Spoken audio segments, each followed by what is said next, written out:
Hello to my program The World in the Pocket. Hallo zu meiner Sendung Die Welt in der Tasche. Привет на передаче Мир в кармане. Today I have a kind of special program. Who already subscribed to my channel will know I talk to people not only in English, but as well in German and in Russian.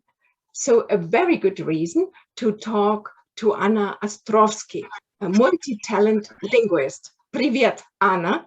Willkommen zu meiner Sendung. Wie viele Sprachen sprichst du? Привет, Gabi. Ja, danke für die Einladung. Ich spreche Deutsch und Russisch als Muttersprache und Zweitsprache und Englisch und Französisch fließend und dazu noch ein ganz passables Spanisch. Wow. Wie kommt es dazu? 2 Muttersprachen? Genau, also ich bin zweisprachig aufgewachsen und zwar bin ich in St. Petersburg geboren worden, bin dann aber mit meiner Familie nach Deutschland ausgewandert, wo ich also Deutsch lernen musste. Das heißt also von Grund auf schon 2 Sprachen gehabt, in der Schule Deutsch, zu Hause Russisch. Dazu kam noch Latein, weil ich auf einem katholischen Gymnasium in Bayern war. Das heißt also, Latein war eine der Pflichtsprachen, die erste Fremdsprache eigentlich. Später kam Englisch dazu, Spanisch und letztendlich habe ich aber meinen Traum verwirklicht und habe Französisch studiert. Bin also dann nach Frankreich gegangen, wo ich dann wiederum Deutsch unterrichtet habe eine Zeit lang. Oh. Dann nach London, wo ich... Das ist ja zu schnell.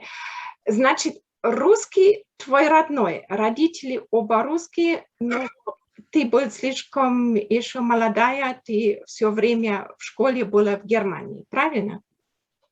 Я была, скажем так, первые 4 класса, то есть начальную школу я закончила в Петербурге, а все, что было потом, да, все было в Германии. Все было на немецком. Französisch? Warum Französisch dann auf einmal? Also ich denke mir ja, Russen sind ja so Frankreich-Fans im Allgemeinen, der Geschichte wegen und einfach so sprachverliebt, würde ich sagen. Und das hatte ich auch.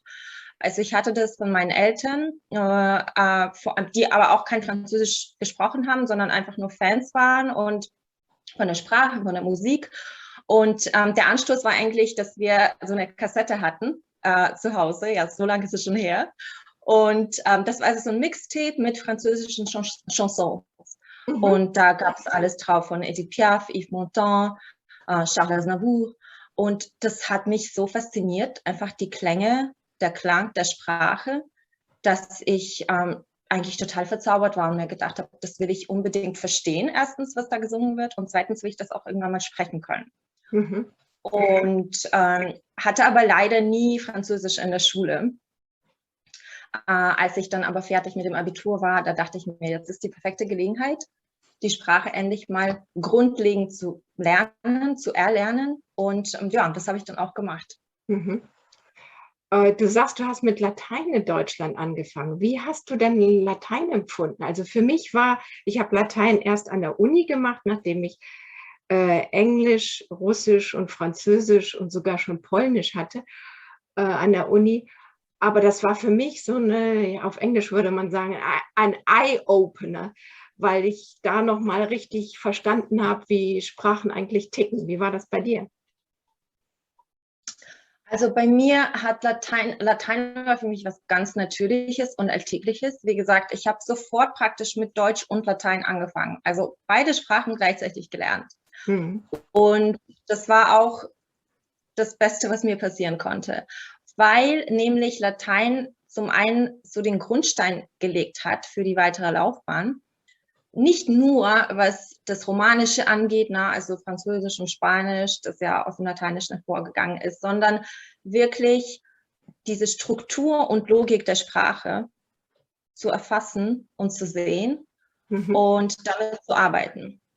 Das hat mir, also ich sage immer, Sprachen sind ja wie Mathe. Da gibt es Struktur, da gibt es Logik. Das ist ganz genau so eine Sprache wie die mathematische Sprache. Und Latein, finde ich, ist wirklich etwas, was diese Grundlagen vermittelt. Und deswegen war das für mich, ich kann nicht sagen, dass ich irgendwie total in die Sprache verliebt war oder sowas, oder dass ich da wirklich das irgendwie weitergemacht hatte. Aber ich muss tatsächlich sagen, hat mir wirklich so die Denkweise vermittelt einfach, die man als Linguist gut brauchen kann. Auf jeden Fall. Und hat mir auch mit dem Deutschlernen geholfen natürlich. Ne? Also diese ganzen Übersetzungen, Grammatik, Wortschatz, das hätte ich so nie gehabt, glaube ich, wenn ich nicht Latein gehabt hätte. Here in the UK, people learn not so quick foreign languages. They all say, okay, we know English. I would say it would be good if they would start with Latin to have this as a base to understand languages. You are now in the UK, so we talked about Russian, German, Latin, French, but why are you now in the UK? So professionally speaking, I came here to teach German at a French school. So it was with the Embassy of France, one of the French schools here, secondary school. So that was the primary reason why I landed here in the first place. However, in terms of the English language, I mean, I grew up with it. I started learning English when I was 4, so that was back in Russia. I had a kind of like a couple of gap years in Germany, then started that again. So it was kind of it's always been a part of my trajectory, I should say. So I never felt, I always felt at home here in the language. I never felt, I never thought it was something foreign or anything like that. So that's how it happened. Do you dream in English as well, or in what language are you dreaming? That's a good question. Well, I don't remember anything upon waking up, so I don't know. I suppose it's a mix of languages, but in terms of English, I don't think I ever dream in English, to be honest. I should say it's mostly German or Russian, really. So. And what do you do now? You said you worked in school, but now you're not a teacher anymore. What are you doing now for work? Exactly. So after my teaching career, I changed to the backend, the management of the educational institutions, private institutions. And right now I work in admissions for a Swiss-owned higher education group in the hospitality industry. So we provide bachelor and master's programs for people who want to work in the hospitality industry, the luxury management, and so on. So that's my current career. But more importantly, because I am a linguist at heart, I am also volunteering at the committee of the Chartered Institute of Linguists in the UK, which is a professional body and membership organization for linguists. So basically offering accreditation and offering a quality stamp, a recognition stamp for anybody within the languages profession. Okay. Let us know more about the Chartered Institute of Languages. I know Chartered Institute of Accountants. So if you want to be a successful accountant in the city of London, you must be a member there. As a linguist, is it important, or is it more important for translators, interpreters, or language teachers? So exactly, the Chartered Institute of Linguists is basically unique in its kind because it aims to gather all the language professionals. So regardless whether you work as a translator, interpreter, or are using languages in any capacity, any business capacity, in any kind of business setting, you can join as a member and then also apply to be recognized as a chartered linguist. In terms of recognition, exactly as you said, so accountants have that, engineers have their own chartered institutes. We have a Chartered Institute of Development of Personnel where HR people can get their accreditation. So it's a long-standing tradition in the UK and in the Commonwealth. And basically what makes it unique is that you can join, let's say, any professional body founded by anybody, but there are only so many royal chartered approved institutes and organizations. And that means really a quality stamp. So it really helps people to stand out, whether they are translators or not. And it's really an additional recognition stamp to say, yes, I am a linguist, and it's been recognized by an organization that was granted the Royal Charter by Her Majesty, the Queen. Wow. Okay. So, but sometimes I had the feeling during my career and during my life, only languages is not everything. I definitely had a little bit of problem of not knowing too much about economy.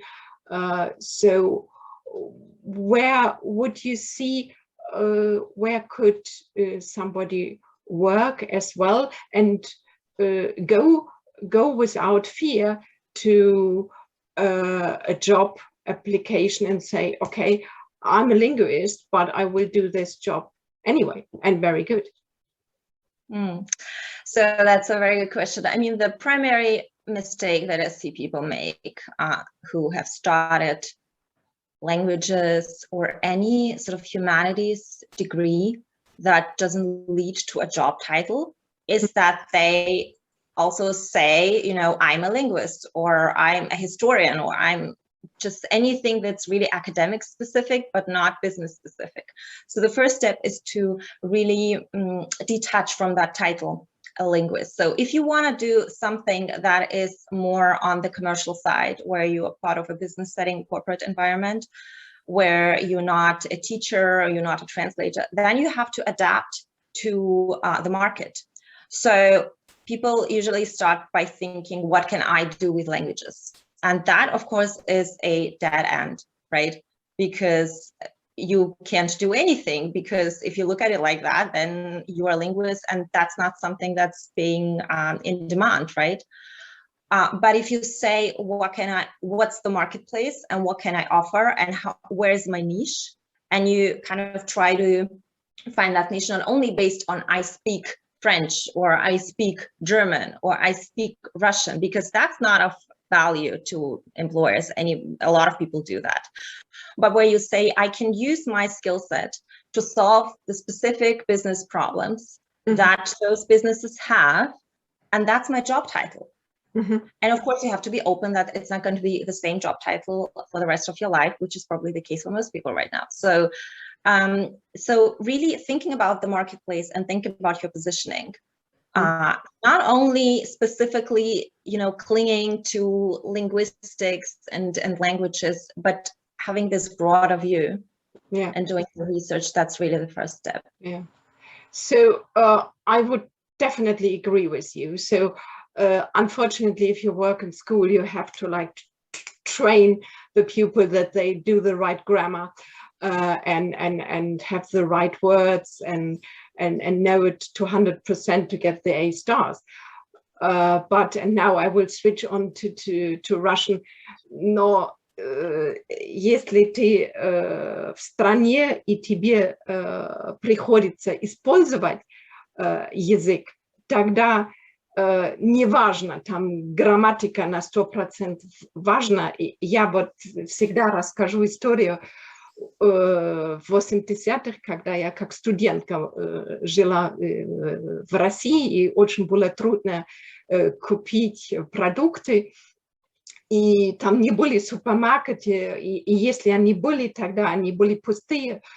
Значит, надо было ходить в таких гастрономах, где надо было заказать там сыр, там в кассе платить, потом с талоном ходить, много-много говорить. Но я успела купить этот кило сыр, но моя подружка, которая со мной приехала из Германии, которая лучше знала русский язык, мне сказала, а знаешь, у тебя не был тот падеж.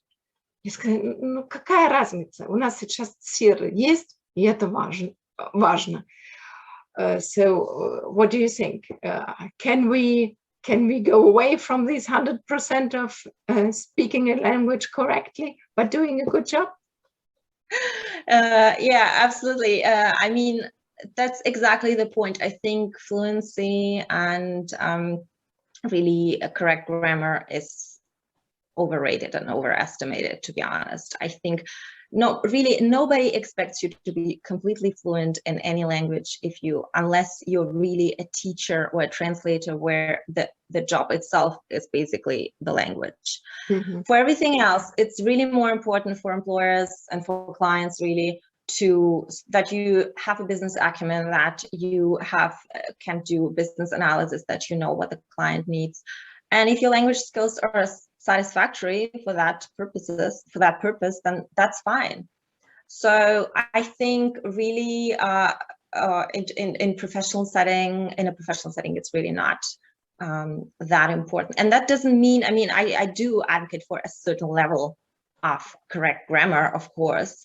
Yes. But really not really clinging to this nitty-gritty, unless you are a language enthusiast, which I am too, which is fine. But I sort of have learned to differentiate, right, where I am right now. And if I'm a language enthusiast just for myself, that's fine. But generally speaking, no one cares. Mm. I cannot not ask you the question, are you looking into learning another language? Yes, of course. I have been learning Italian on and off, obviously, because of Spanish and French. I do understand the majority of it, but really want to learn to speak and write, etc. Probably not. It wouldn't be that intense. So really, just for fun, just for my own amusement.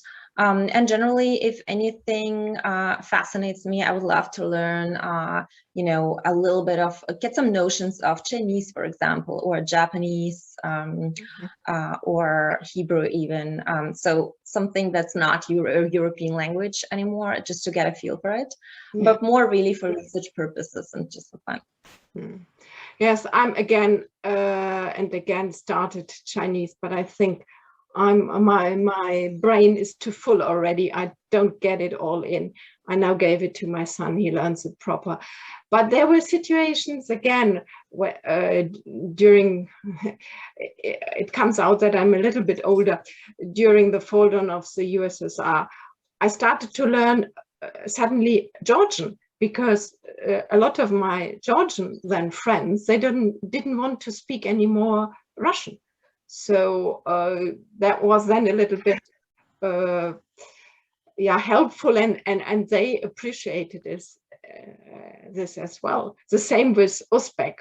I worked in Uzbekistan, and I had the feeling, okay, Russian and English is not always enough, and I worked at university, you need sometimes to understand, or they need to understand that you might understand them. So I learned some basic Uzbek lessons in the early morning before I went to my own lectures at the university. So yeah, language is a big topic. Arabic, no interest in Arabic language? Oh, I think you do need kind of like a connection to the language and an interest to stick to it.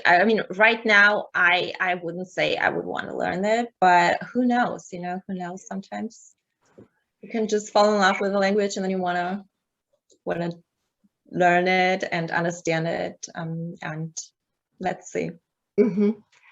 Anna, отличный разговор. Vielen Dank, and all the best for you in the future. Frohe Weihnachten, and с наступающим, как говорят по-русски. Safe Christmas and a very happy New Year. Thank you so much, Gabi. Thanks for having me. Хорошего дня und vielen Dank für die Einladung. Hat mich sehr gefreut.